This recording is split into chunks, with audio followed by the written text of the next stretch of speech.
Hey there, viewers. Control inside a prison is supposed to come with rules, but last night, something went way beyond the line. The warden has just come forward with shocking details. Diddy was brutally beaten by prison guards, and what led up to it? That's where things get even darker. Let's get into it. Chapter 1. The Night Shift Alarm. I've worked in this prison for 26 years. Slept through riots, woke up for fire alarms, handled stabbings in the yard, and once even stopped a suicide in the laundry wing. But that night? 2:47 a.m., April 20-something. It wasn't the tone of the call that chilled me. It was the pause before the voice spoke. Warden Ricks. I sat up in bed, throat dry, still wrapped in that weird fog you get when your sleep gets broken just deep enough to confuse the world. Yeah, it's Central Ops. We've got a situation in SHU, Cell 4B. Enjoy. I didn't say anything, just listened. A breath. Then, inmate 37,452-54. Medical event. He's unresponsive. We've got medical on site. That didn't sound right. Medical event was code for everything from strokes to seizures to spontaneous vomiting, but SHU inmates, they don't usually go down without a report first, especially not one like him. I pushed the blanket off my legs, reached for the old flashlight I kept on my dresser, and said, "Which guards are on that unit tonight?" More hesitation. Officer Langley and Officer Brooks. I knew both. Langley had a reputation for being cold but controlled. Brooks, young, too eager to be liked, too eager to be feared, depending on who was watching. I told them I'd be there in 20 minutes and hung up. The drive from my apartment to MDC Brooklyn is just under 7 miles. Empty roads at that hour, just long stretches of red lights and orange sodium lamps flickering above empty sidewalks. The city's quiet when you're not supposed to hear it. That eerie kind of stillness that makes you think you're the last one alive. Inside the car, I didn't bother with the radio. I let the silence work its way into me, like water finding cracks in the concrete. Something about that call rubbed at me.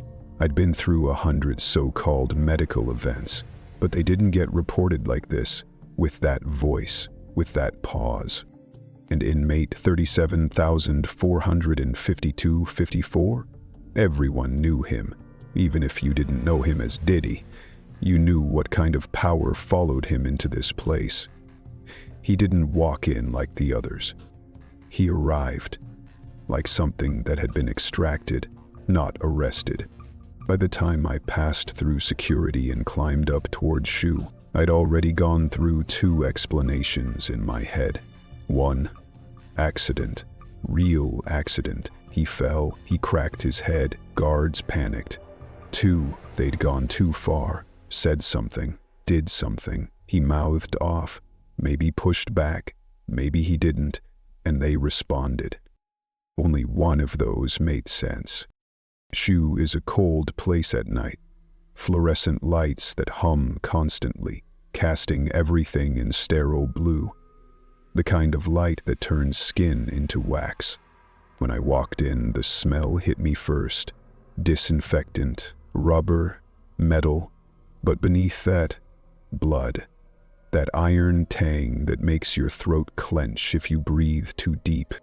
2 guards were standing near Cell 4B. Langley looked composed, arms crossed over his vest, face stiff. Brooks had his hands in his pockets, rocking gently back and forth on his heels. Both turned as I approached. "Warden," Langley said, nodding. "What the hell happened?" Langley glanced toward the cell. Inmate began displaying erratic behavior around 0150, started yelling at the wall, punched the sink, threw himself at it. I stepped past them and looked inside. Diddy. Sean Combs, legally speaking, was face down on the floor. His orange jumpsuit stained dark down one side. One cheek was swollen to hell. His left eye looked like it was almost shut, puffed out like something had been lodged in it. A thin trickle of blood ran from his mouth, trailing along the cement floor toward the drain. I turned to Brooks. "You were on watch?" He nodded. "Yes, sir." He was pacing before, looked off, started muttering, then just went wild. "Did you intervene?" "We called it in. Medical came fast. Didn't touch him ourselves." Langley added, "We followed protocol. No entry until medical arrived." "But that was convenient." I walked to the control booth nearby. "Show me the feed." They pulled up the surveillance footage. Static lines jittered across the screen as the guard rewound the tape. It played normally until 1:53 a.m. You could see Diddy sitting on his bunk, shoulders tense. Then the screen flickered, lines running down in jagged waves. At 1:54, it went black. No feed. "Keep going," I said.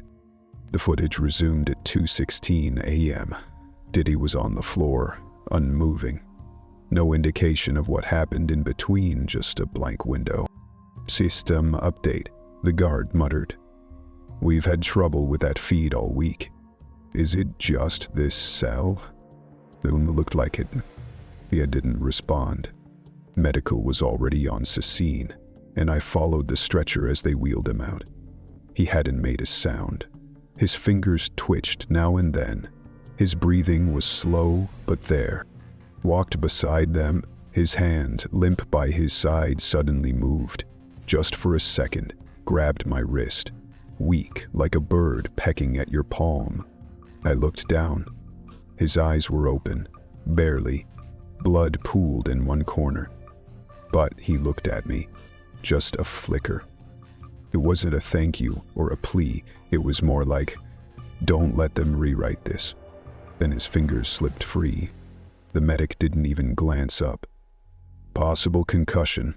Orbital fracture. We're doing a CT." I nodded. But I already knew. This wasn't a psychotic episode. He didn't fall. She was beaten. I returned to the cell, alone this time. The guards had moved off, probably waiting for paperwork. I knelt beside the sink. The metal was dented slightly but not cracked. If a man hit his head against it hard enough to break his cheekbone, there'd be more than a smudge. On the wall near the bed was a faint imprint. Fist size. A smear of blood along the curve. I looked closer. Knuckle shape. The mop job had been sloppy and rushed. No fall causes that pattern. No solo panic attack lines up that neatly. I closed the door behind me and stood in the corridor. Shoes stretched in both directions, every door heavy, thick, and quiet. But it didn't feel quiet that night. It felt watched. Every inmate in this wing had heard something, probably saw shadows, but they wouldn't talk, not yet. Not unless they were sure I wasn't here to bury this. I exhaled through my nose, leaned against the concrete wall. When you run a place like this long enough, you start to feel its pulse. And that night, it wasn't beating right. Something had broken protocol. I returned to Central Ops, asked for a hard copy of the duty log. Timestamps, cell checks, rotations. It looked clean. Too clean. Every interval recorded on the minute. No discrepancies, no early visits, no delays, no camera notes. It was like someone had written it knowing I'd be reading it. But they didn't know I'd been doing this job longer than they'd been out of school. I pocketed the log and told the team to keep the floor locked until further notice. I wanted no movement in SHU unless personally authorized. Back in my office, I stood at the window and stared at the prison walls. They didn't look like anything, just stone and fencing. But I remembered something Diddy said during intake weeks ago. Smug, tired, but not broken yet. He said, "Prison ain't the walls, it's the script." I didn't get it at the time. No, I did. Chapter 2. The Missing Frame. I got less than 4 hours of sleep. Laid there after the medics wheeled him off, listening to the radiator groan and my thoughts run circles in my skull. That's the kind of night it was. The kind where your gut speaks louder than the facts in front of you. By the time I was back in the admin wing the next morning, the whole building felt heavier than usual, like something had sunk its claws into the pipes overnight and was pulling from underneath. I didn't ask anyone to brief me. I went straight to the security control room. Anders, as that's where we keep the surveillance hub. Multiple rows of screens, all angles of every block, every hallway, every entrance. But the live feeds aren't what I came for. I wanted the hard drive room, the archive system, the one only a few people even know how to access. When I walked in, Officer Melendez, a mid-level IT support guy, harmless but always a bit too smooth, looked up from his coffee. "Warden," he said, standing. "Didn't expect you this early." He'd the shoe feeds, full overnight pull, from midnight to 4 a.m. His brow furrowed. "For a specific cell?" "All of them, especially 4B, especially the outer hallway." He glanced toward the server bay, then back at me. "Just to flag, we did have a minor sync event last night. Scheduled patching window for the C2 and C3 tiers." "Meaning what?" "Meaning some cams might have glitched during the memory cache flush." "Which ones?" He tapped a few keys, pulled up a screen with about 24 tiles, each a still shot from each camera across SHU. Only one tile was grayed out. Cell 4B, corridor facing east. "Only that one?" I asked. He nodded slowly. "The system says it lost handshake at 154-4 reconnected 22 minutes later. Nothing else flagged." "At yourself or himself, show me what it did capture." He loaded the footage, timestamped at 1:53 and 42 seconds. The screen flickered into motion. It showed the hallway outside 4B, empty. Then a shadow entered from the left. Somebody walking toward the door. The figure wasn't fully visible, but you could see the outline. Tall, bigger than Combs, broader shoulders. They paused at the door, reached toward the lock slot. Then nothing. The screen froze, like someone had just unplugged the tape from reality. 1:53 and 58 seconds, then 2:16 and 3 seconds. And when it came back, just the same hallway. Empty again. "Where's the rest?" Melendez didn't answer. I turned to him. "Why does only that camera glitch out? Why only that cell?" I don't know. Maybe overload in that node, or a physical interruption." "Gut feed?" He shifted. "Could be, but we'd need maintenance logs to know if any service was scheduled." "You don't need to check," I said. There wasn't. I left the control room more pissed off than panicked. That came later. I tracked down Langley and Brooks again. They were in admin finishing overnight logs. Langley was seated, flipping through his clipboard like nothing happened. Brooks stood beside him, shifting weight back and forth like a school kid about to be scolded. I stepped in, shut the door behind me. "Which of you approached cell 4B before medical arrived?" Langley didn't look up. Neither of us. Surveillance caught someone at the door, right before the feed cut. Brooks glanced at Langley, then at me. Must have been one of the medics or another unit. Medics didn't arrive until 2:19. The figure showed up at 1:54. Langley closed the clipboard slowly. "Could have been a floater. Sometimes SHU gets an extra walk around during sync windows. Don't insult my memory. Nobody walks SHU unless assigned." Langley finally looked at me, cool, composed. "Then it wasn't us." "You're telling me a man got half his face bashed in under your watch, and neither of you heard, saw, or did anything?" Silence. Brooks licked his lips. "We followed procedure. We were watching the monitors. There was nothing wrong until he went quiet."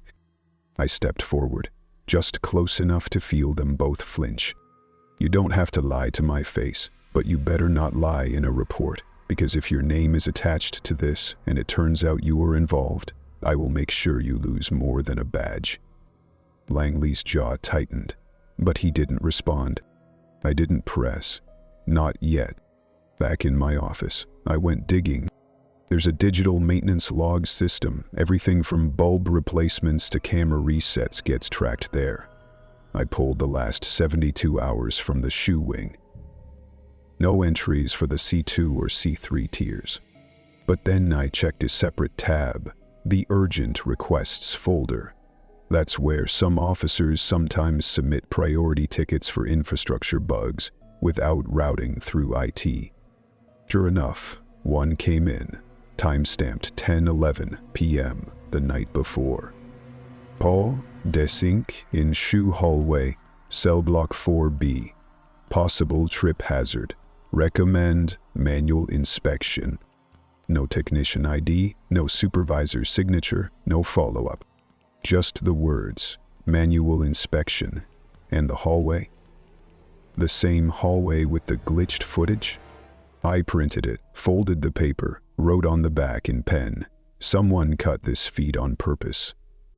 I didn't know who, ironically, yet, but I was starting to understand why. That night, I didn't go home. I stayed past lockdown and walked the shoe myself.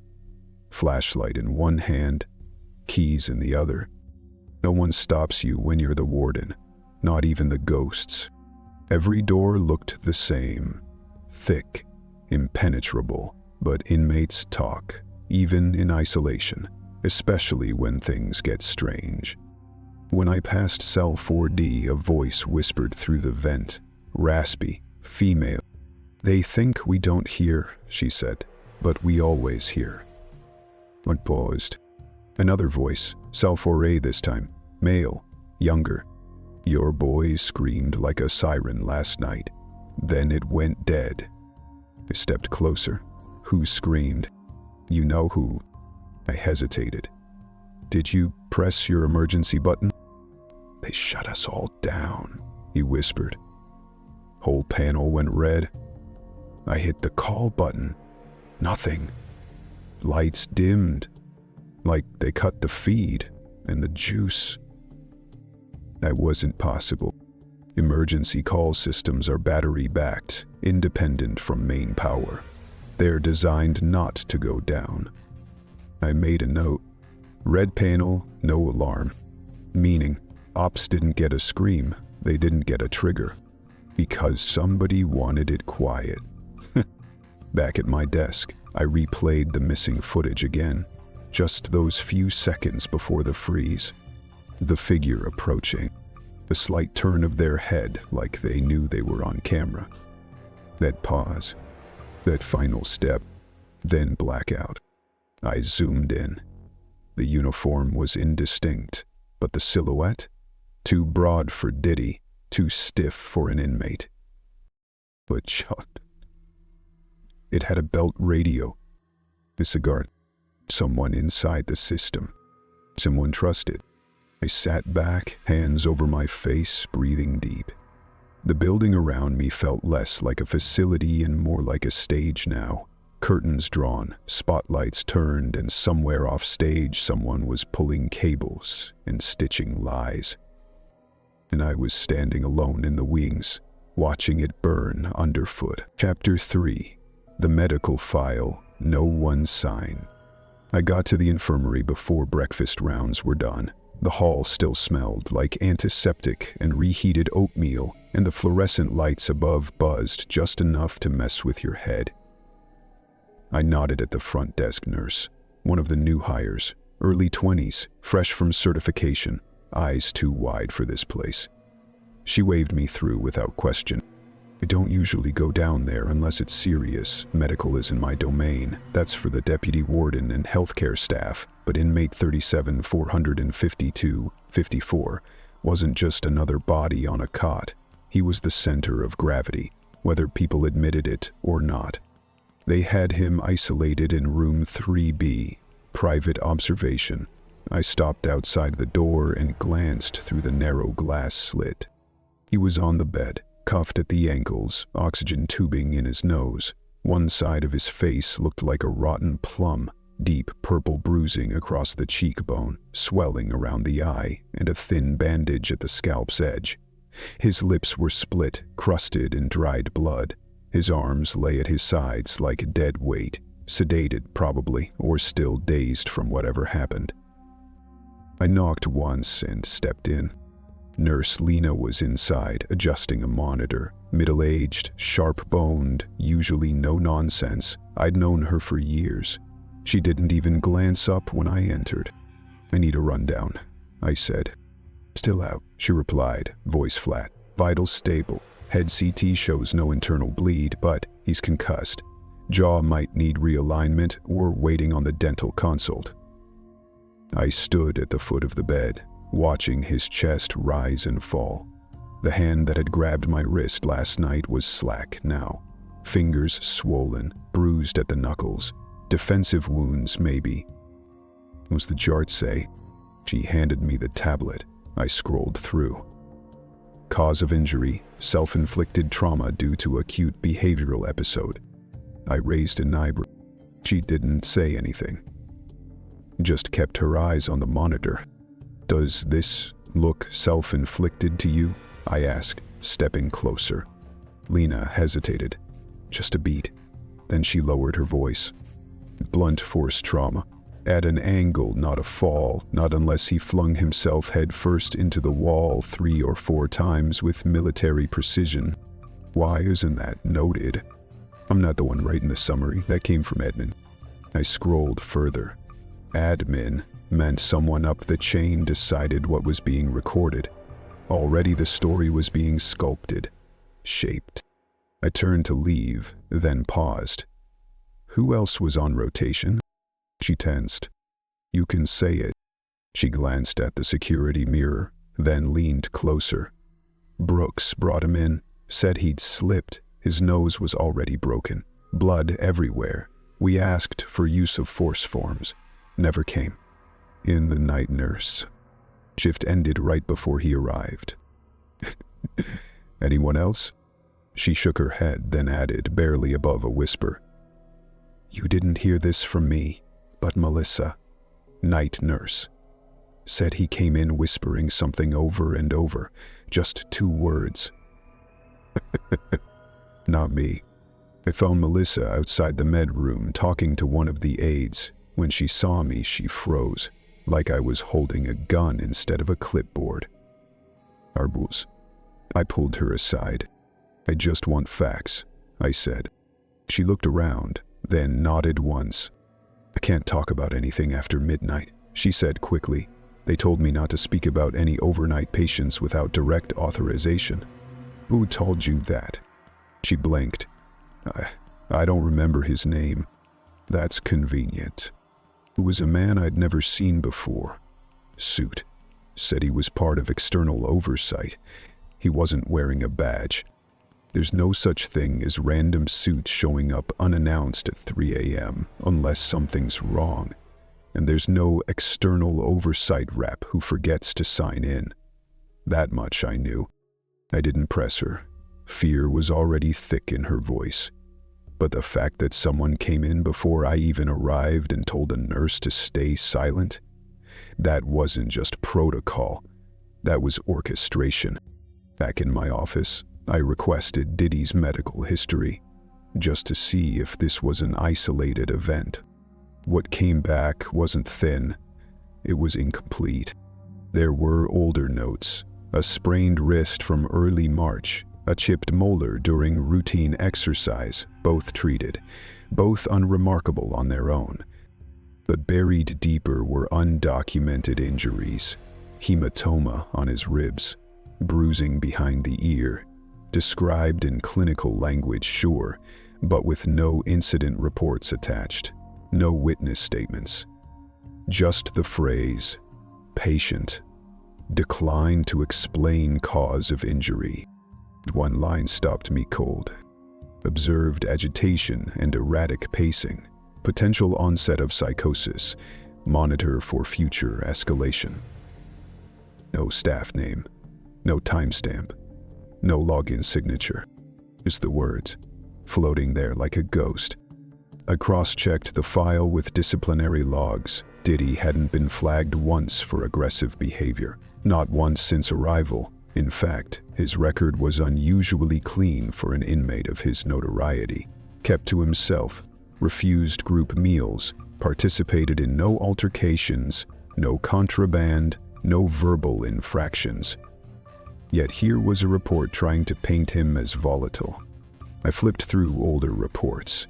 Buried in one was a note from Chaplain Wheeler, 3 weeks back. Inmate expressed anxiety about being targeted by staff, not specific, recommended further observation. It was brushed off, not even followed up.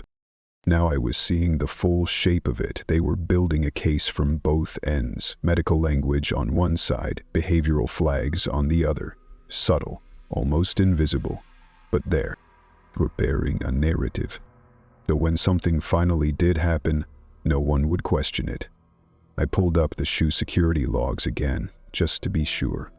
March 31st, Brooks and Langley on duty. April 8th, Brooks and Langley again. April 14th, the night of the injury. Same pair. 3 unreported injuries, 3 dates. Same 2 names. Patterns don't lie. Evil do. It was after evening rounds when I finally stepped outside to get some air. My car was parked in the usual spot beneath the staff overhang, facing the fence line. Wind was picking up, low, cold, rustling through the patchy bushes they call landscaping. When I reached the car, I saw it right away. An envelope, tucked under my driver's side wiper. No name, no seal, just white paper, smeared slightly at the corner like it had been handled with gloved fingers.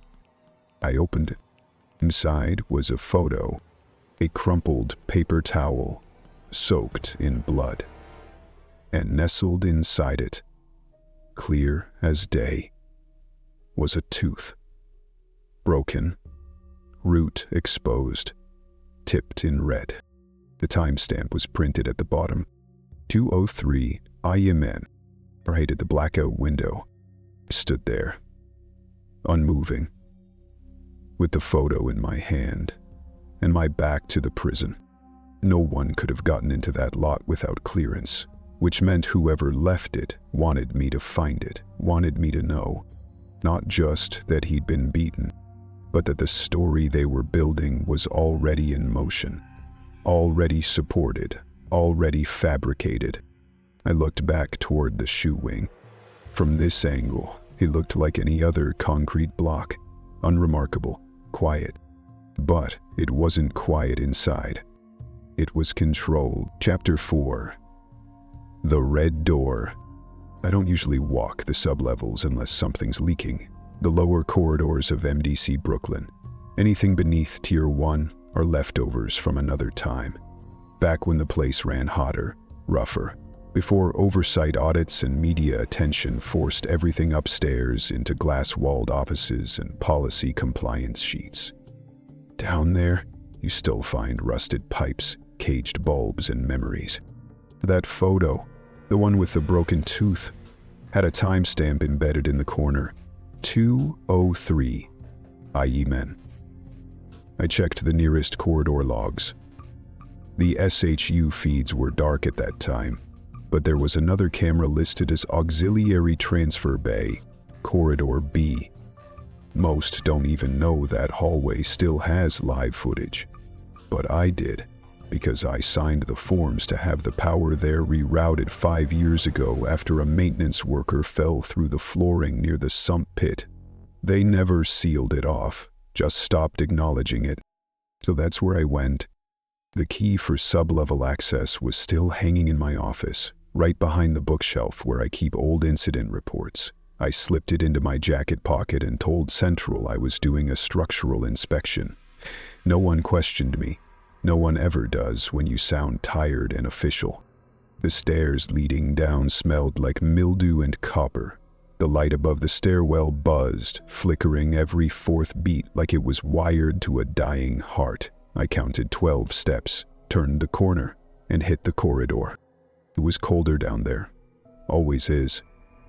Concrete walls, red painted pipes overhead, exposed wiring in some corners that no one had gotten around to hiding. It was quiet too, but not in a peaceful way. In a buried alive kind of way. That hallway ran, long and narrow, broken by rusting electrical panels and a few scattered crates no one had bothered moving. Then, I saw it. Painted red. The kind of red that doesn't belong anywhere in a government facility. It wasn't marked. No room number, no unit label, no department tag. Just plain steel, chipped paint, and a dent where something heavy had hit it more than once. I tried the knob. It turned. The door creaked open. Inside was a room about 10 feet by 12, low ceiling, no windows, single hanging bulb with a long pole chain. A folding chair sat in the middle of the room. On the floor nearby, plastic zip cuffs, blood smudges, and what looked like an old towel, stained and crumpled like it had been used more than once. My stomach clenched. This wasn't a hold-in room. It was a beat-down room. No cameras, no paperwork, just steel walls and silence. I crouched by the towel. The blood hadn't dried cleanly. It had soaked into the grout, making dark spider webs across the floor. This hadn't happened once. It had happened before. And no one was supposed to find it. Back upstairs, I pulled the visitor logs. Not the public ones, those are for lawyers, press, clergy. I went for the internal staff access database, pulled straight from the RFID keycard registry. I filtered for sub-level access, past 10 p.m., last 30 days. The results weren't long. April 14th, Langley 2:11 a.m. April 14th, Brooks 2:12 a.m. They had no reason to be there. And they had no business staying past their shift. I checked earlier entries. March 31st, Langley, 2:43 a.m. April 8th, Brooks, 1:58 a.m. Each date lined up with a previous undocumented injury in Diddy's file. Whatever was happening in that room wasn't random. It was scheduled, coordinated, and it had nothing to do with keeping order. I tracked down Hector, one of the janitors who'd worked here longer than me, retired once, came back, quiet guy, usually kept his head down. I caught him just as he was finishing up near the processing wing. "Hector," I said, "you ever clean the sub-level corridor near the old transfer bay?" He paused. "You know I'm not supposed to go down there, right?" I nodded. "You ever heard anything from down there?" He hesitated, looked around, then leaned in. 3 weeks ago. I was doing waste runs late shift. Heard screaming. Not like a fight, not like an inmate losing it. It was rhythmic. Like someone was getting hit, hard, aimed it. "Did you report it?" I asked one of the guards. He said it was a training exercise. "Training for what?" Hector looked at me like I already knew the answer. I thanked him, told him to forget the conversation ever happened. He nodded once and walked off fast, like just talking to me made his skin itch. That night, I went back to the sub-level. I needed to see if it ended there, or if it went deeper. Outside the red door, the drain pipe was half clogged with leaves and wrappers. I spotted something jammed beneath the grate. Took my pen, worked it loose. A cracked screen, half-mashed casing. Looked like someone had tried to stomp it out of existence, but it hadn't been thrown away, just hidden. I took it back to my office, plugged it in with an old charging cable I kept for confiscated devices.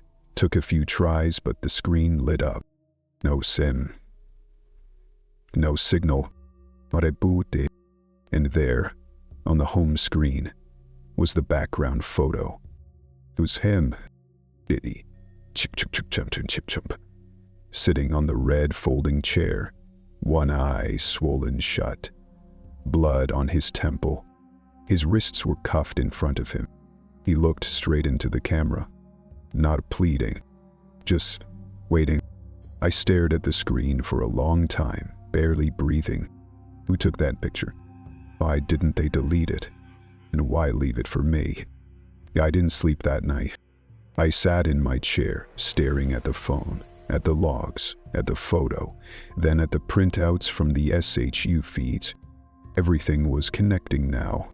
The fake reports, the glitched cameras, the unexplained bruises, the same names on every shift. And now this room, this ghost wing. Checked our digital facility maps, floor plans used for inspections. They'd been updated 5 years ago. The hallway with the red door didn't exist on any of them, which meant someone deliberately removed it from the files, scrubbed it out.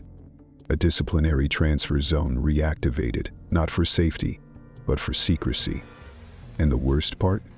No one, not the board, not the feds, not even the inspectors would know it was ever there. Unless someone told them. Unless someone like me made them look. Chapter 5. The file in the locker. I came back to my office after lockdown like I always do. Quietly, with the lights off. I don't turn on overheads past a certain hour. They're too harsh, too artificial. There's something about the glow of a desk lamp that makes the world feel smaller, more manageable. Like whatever truth you're holding in your hands might not consume you if it stays in the shadows. I wasn't expecting anything new that night. Just planned to go over yesterday's logs one more time, maybe scribble a few thoughts into my journal. But when I opened the cabinet behind my desk, the one I always keep locked, I froze. There was a folder sitting on top of the stack of old security files. Brown, thick, no labels. I didn't put it there. And the lock hadn't been forced. Either someone had a key, or someone wanted me to think they had one. I took it out slowly, shut the cabinet, and sat down without breathing. The paper smelled faintly of disinfectant, like it had been stored somewhere sterile, or somewhere close to chemicals. The top sheet was a disciplinary report. Date April 14. Inmate 37,452-54. Incident type, staff assault. Narrative summary. Inmate verbally threatened Officer Langley. When approached for verbal de-escalation, inmate became physically combative. Officer sustained minor injury to the wrist. Force was applied for compliance. Incident resolved without additional escalation. No signatures, no timestamps, no official processing code. I flipped the page. 3 shift logs, all from the same date. Each one claimed to be from the overnight duty officer, but each was different. Different notes of different entry times, different wording. All 3 had signatures at the bottom, the exact same signature, copied, pixel perfect, like someone had scanned it and pasted it onto each document. Bad forgery, but good enough to fool someone who didn't care to check. I flipped again. A small piece of paper was tucked between the pages, handwritten, jagged scrawl, black ink. They're trying to make it justified. Retroactive cause. No name. No date. Just that. I sat there in my chair for a long time, thinking. This wasn't just a cover-up anymore. This was a construction. They weren't just hiding what happened to Diddy, but they were rewriting it, piece by piece, day by day. By the time this went to trial, if it ever did, the official narrative would be that he lashed out, that he broke protocol, that he forced their hand, that the bruises, the blood, the concussion, all of it was earned. And no one would question it, because the paperwork would line up, because the signatures would match, because it would look neat, even if it wasn't true. Well, I picked up the phone. There weren't many people I could call, not for this, but there was one. Her name was Camille. I hadn't spoken to her in nearly 4 years. Not since a congressional oversight visit she'd helped coordinate when I was dealing with a separate incident involving inmate deaths during transfer. She was one of the only people in that circle who didn't smile at the cameras. I still had her number, not in my phone, in my head. Some numbers just stick when they come from people who once saved your job. I dialed. 2 rings. "Hey, Ro." That voice hadn't changed. Sharp, steady, no hello, no asking who it was. "I need to meet," I said. "Is this about Combs?" "Of course it was." I didn't answer. "We're Roach's Diner, back lot, midnight. I'll be there." Quickly. That gave me 3 hours to sit with the file, so I turned off my phone, turned off the main lights, pulled out the flashlight I kept in my drawer, and laid everything out across the desk. And that's when I noticed the envelope tucked into the back of the folder. Not a document, not a report. A packet of loose-leaf notes. Each one handwritten, some dated, some not, each on old prison inventory paper, the kind we stopped using back in 2018. There was a name on the first page, faint but legible. M. Farrell. He used to work here, assistant shift commander in Sewell. Quit after 2 years, never said why, never gave an exit interview. I read the first page. They told us celebrity inmates needed containment pressure, that if we didn't keep them leveled, they'd get ideas, start pushing boundaries. I didn't understand what they meant at first. I do now. Second page. It's not about punishment, it's about predictability. Control the noise, control the risk. Guards get promoted for discretion, not compliance. Third page. The red room was used once during the Braddock case. He never walked the same afterward. The cameras blinked out. Reports said seizure, same pattern. I kept one of the photos. Fourth page. We were told to write incidents in anticipation. What they would do, not what they did. It makes justifying force easier. They called it narrative correction. Fifth page. He's famous, but they want to break him down so thoroughly that by the time he testifies, or doesn't, he's no longer credible. It's PR threat management, just not the kind anyone admits exists. I stopped reading, sat back, let the flashlight beam fall across the folder, the desk, the cracked leather of my chair. The walls felt closer than before. I reached for my own journal, the one I kept hidden behind the bottom drawer. Hooks link to iPhone, yes. And I auto-wrote, April 16. They're not just beating him. They're preparing a story. One that erases him before the court date ever comes. Chapter 6. The call that wasn't logged. Roach's Diner still smelled like it did 20 years ago. Grease trapped in tile grout. Stale coffee, always on low heat, sugar dispensers half gummed with humidity. A place built to last through city decay and 2 a.m. regrets. I sat in the corner booth, under the vent that always rattled, watching the rain beat up against the glass. She arrived on time. Camille never ran late. Same short haircut, same government-issue trench, same calm that made people underestimate her. She slid into the booth across from me like she hadn't seen me last in 2019. You look worse, she said, dry as always. I didn't argue.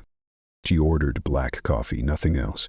I waited until the waitress left before pulling the flash drive out of my coat pocket.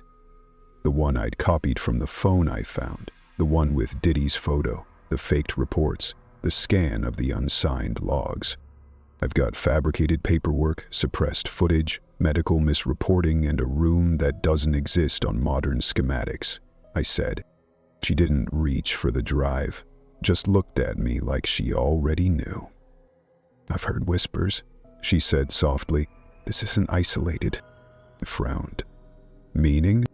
Meaning you're not the only prison where high-profile inmates end up bruised, silent, and legally neutered before testimony. But yours is the loudest case. And he's not supposed to be a liability. He's supposed to be contained. She finally reached into her own code and slid over a thumb drive of her own, labeled nothing. Just a smudge where someone scraped off a sticker. "This came through back channel," she said. "No sender, no metadata. You didn't get it from me." I picked it up. "What is it?" "A call from your facility, not in the logs, but it was intercepted by a sting I wasn't supposed to be running. Thought you should hear it." I pulled out my old field laptop, booted it from cold. No Wi-Fi, no background sync, just the way I'd been trained back when I thought the system still worked for us. I plugged in the drive and opened the only file. Audio began. Low static at first, then footsteps, a hallway maybe, then voices. Distorted, clipped, not enough to ID. Then one voice broke through, clearer. He's gonna break. We made sure of it." Silence. Prompt Heather, the second one. He stopped making noise. Think he understood.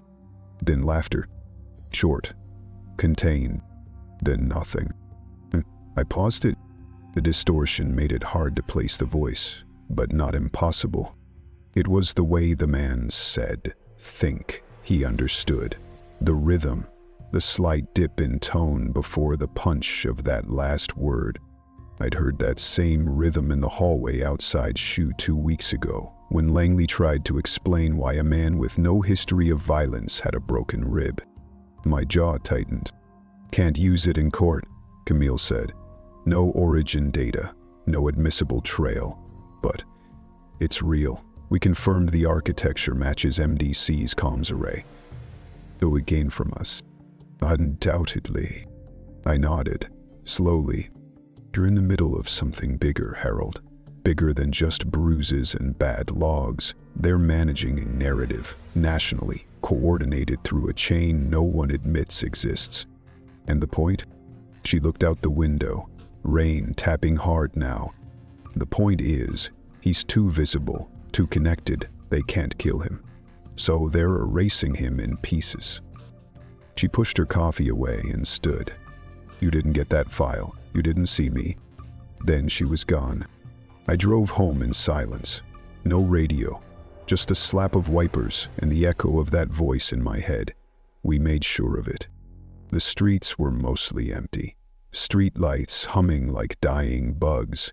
I kept thinking about the phrase Camille used, erasing him in pieces. I wondered how many had already been erased. How many rooms like the red one existed in basements just like ours, buried under rebranded departments and hollow titles. My house was dark when I pulled up. I live alone, always have. Never liked the feeling of eyes on me in my own space. But something felt wrong even before I opened the door. The power was out. All the breakers were flipped. I could tell from the cold fridge hum and the blinking microwave clock. I stood still, hand on the door frame, listening. No movement, no creaks, just the hum of silence. I reset the breakers. Lights blinked on, monitor screen in my office lit up. But it wasn't my home screen. My desktop had been wiped. All folders gone. All documents, all bookmarks, everything gone. Except one file. A text doc. No name, just an icon in the center of the screen. I opened one line. "Don't confuse influence with immunity. You're replaceable." No address, just that. I sat down hard in my chair. This was past containment, past fear. This was surveillance, precision, intimidation. They didn't just know what I was doing. They were watching me watch them. The thumb drive Camille gave me was still in my coat pocket. I didn't plug it in again. I didn't move it. Just sat in the dark, watching that line fade in and out with my screensaver. You're replaceable. Maybe. But not tonight. Chapter 7. The day of the leak. The morning I decided to leak everything, I dressed the same way I always did. Gray button-down, state-issued badge clipped to my belt, plain black boots with the soles starting to peel at the edge. It felt important. Ritual, I guess. To make the day feel like all the others, even though I knew it wouldn't be. The building hummed like usual. Central Ops was half asleep, guards sipping burned coffee and talking about a Knicks game like nothing was wrong. But I could feel it. The way silence stuck to the walls, the way people stopped talking when I passed by, the way the air around the shoe wing felt emptier. No one had seen Colm since the night he was moved. The official note came through email. 37,452 through 54 has been temporarily transferred to Facility Medical Overflow Wing D for protective housing.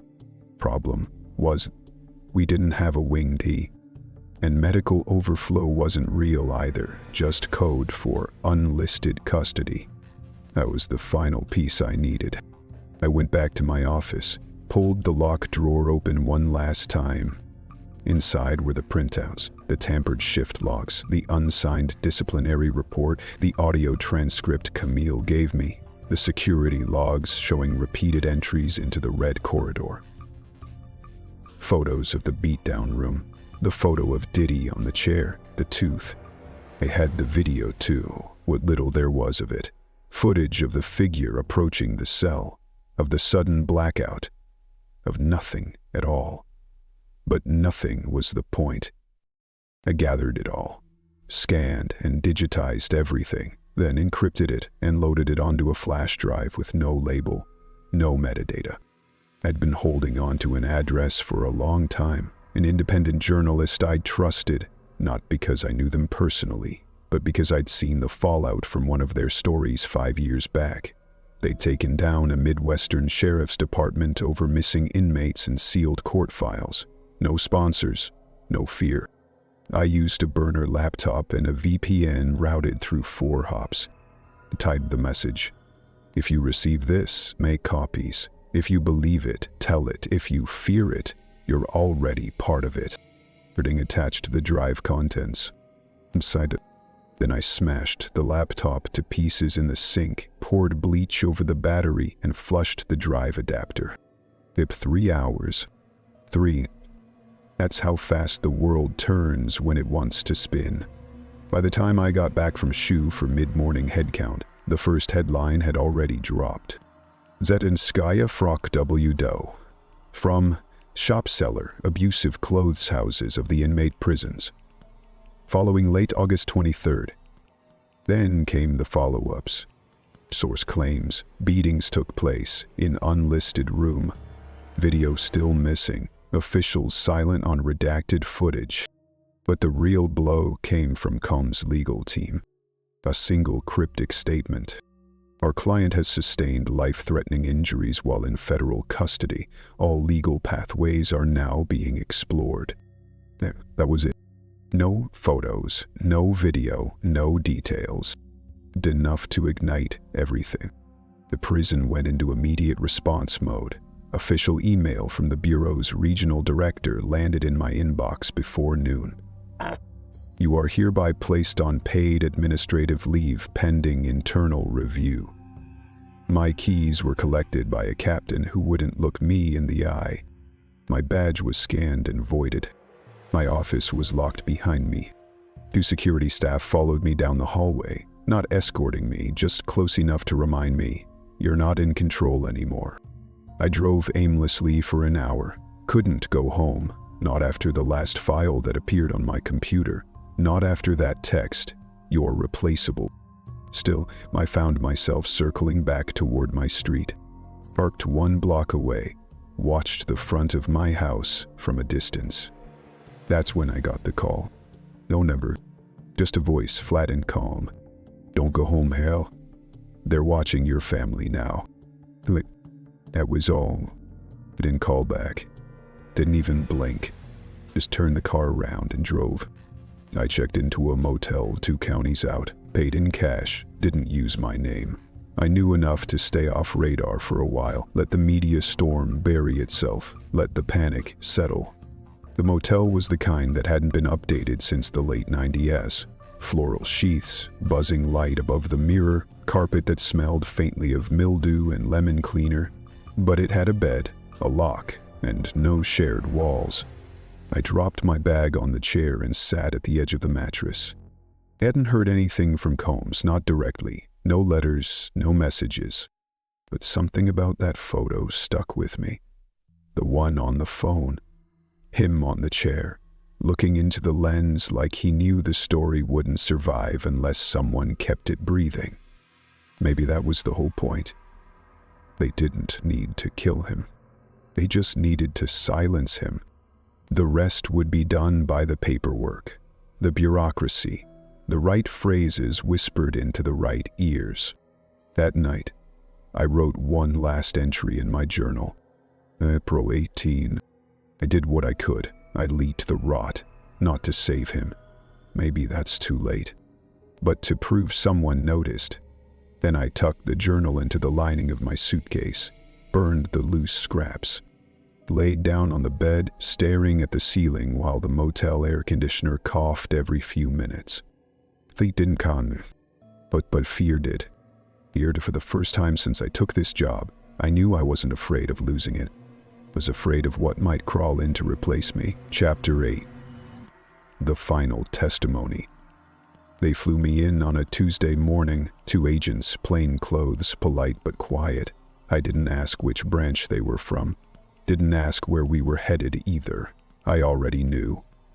The Capitol loomed in the plain window like a monolith, white, hollow, and ancient, like something waiting to forget what it was built for. The car that picked us up didn't say official, but it didn't need to. Tinted windows, government plates. The air inside smelled like paper and secrets. By the time we arrived at the federal building in D.C., my hands had stopped shaking, not because I was calm, but because I'd already emptied everything I had. I wasn't carrying evidence. I was the evidence. They led me through metal detectors, past halls that looked more like museums than corridors of justice. Marble everywhere, too polished, too quiet. The kind of silence you only find where truth is negotiated, not spoken. The hearing room was half full when I walked in. Cameras in the back, suits in the front. Every chair marked by name placards, half of which had already been folded forward like surrender flags. I took my seat at the long oak table, microphone in front of me, glass of water, my name printed neatly on a folded card. Harold Ricks, former Mendici Brooklyn Warden. I didn't recognize most of the faces on the panel. 1 or 2 had shaken my hand at some forgotten awards ceremony years back. Smiles then, now just scrutiny. They swore me in. The chairman, gray-bearded, glasses, a voice made for soft news segments, asked me to begin with a summary. I didn't read from the official notes. I read from my journal. My name is Harold Ricks, I began. I served as warden at MDC Brooklyn for over 2 decades. What I'm about to read comes from my personal record. I wasn't writing it for you. I wrote it because I didn't trust anyone else to. Turn to the marked pages. March 31st. First signs of tampering. An inmate, high profile, appears with bruises. No report, no camera footage, no explanation. I looked up. No reaction yet. Just pens scribbling. April 8th. Same pattern. Same guards. Same silence. Pose. April 14th. The incident. Surveillance blackout. Medical misreporting. Fabricated behavior logs. A medical event that required no emergency button, no alarm, and apparently no accountability. Someone shifted uncomfortably on the panel. I kept going. They told me it was psychosis, but I found the blood, the broken tooth, the folding chair in a room not on any map. I found zip cuffs. I found silence. I turned the page. Haymain called it protective custody, but he never returned. The congresswoman asked to clarify he. I didn't say the name. I didn't need to. Himsende hasn't been seen publicly since. One photo leaked. Gaunt, restrained, mouth wired shut. No press. No courtroom appearance. No voice. I placed my hand flat on the journal. This wasn't punishment. It was preparation. They needed a story where he failed, where we didn't, where the system stayed clean and the evidence erased itself. Another page turned. There was a room behind a red door with no paperwork, a ghost wing used for narrative correction. I found logs written in advance, predicting behavior that hadn't happened, assigning guilt to justify violence not yet committed. The room got quieter. The chairman asked if I could corroborate these claims. I leaked the evidence, I said. I didn't sign my name to the articles, but they used my files. Every document you've seen came from my archive. Every video still, every forged log. That's me. He asked if I feared retaliation. I looked straight into the cameras. No, 'cause fear's just the step before silence, and I'm past both. They let me speak for 47 minutes. Then came the questions, some sharp, some meant to poke holes, some just meant for TV sound bites. I answered what I could. I admitted to bypassing protocol, to accessing restricted logs, to investigating without authorization. I said it plainly. When the structure protects the lie, you step outside the structure. Some nodded. Some didn't. When it ended, no one clapped. Of course not. It wasn't that kind of hearing. They thanked me. The Eds gathered their files, the cameras packed up, and I stood. My legs felt heavier than before, like the truth had pooled in my bones and wasn't going to leave. I walked down through the main doors. Flashes lit up the steps. Reporters shouted names. Questions flew like flies. I didn't answer any of them. I just kept walking. Outside, under the gray DC sky, I sat on the edge of the concrete barrier that wrapped the plaza, watched pigeons circle above. I thought about Combs, about what they'd done to him, about what it meant to make someone vanish while leaving their body behind. I hadn't seen him since the night they took him from Shoe, only that photo, blurred, smuggled, a man with no voice and too much weight in his stare. They didn't kill him. They enwrote him, and they would have done the same to me, maybe still will. But I left my words in too many places now. Even if I go silent, they won't. Not all of them. Opened my journal one last time. Wrote the final line. Prison isn't a place anymore. It's a script. And if you forget your line, they write a new ending for you. Then I closed the book and didn't look back.